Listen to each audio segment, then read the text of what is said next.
السلام علیکم ناظرین، پاکستان 76 نیوز کے ساتھ خبر شامل کرتے ہیں ہمارے بیورو چیف غلام نبی، ڈسٹرکٹ رحیم یار خان، MP/S صادق آباد چودھری سجاد احمد فرائض کا پوائنٹ آف آرڈر پانی کے مسئلے پر اسمبلی میں گفتگو۔ ایسے ہے کہ کمرشلائزیشن بھی ہو رہی ہے بہت زیادہ۔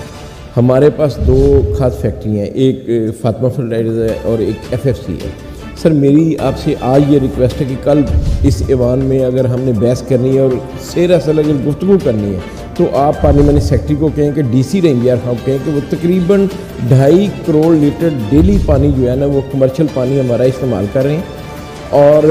ان کی وجہ سے وہاں پہ ہیپاٹائٹس، آپ پورے صادق آباد میں کسی ایک نلکے سے ایک گھونٹ پانی نہیں پی کے دکھا سکتے سر، پانی اتنا سالٹ ہے۔ اور یہ کل آپ اپنی تقریر میں بات اگر وہ DC صاحب سے آپ منگوا لیں ان سے کہ وہ کتنا استعمال کر رہے ہیں اور ان کے جو ویل ہے وہ شہر کے ساتھ لگیں۔ سر میری آپ سے درخواست ہے، میں تمام معزز اراکین سے درخواست کروں گا کہ کل جو آپ بات کرنا چاہتے ہیں آپ اس کے اوپر ایک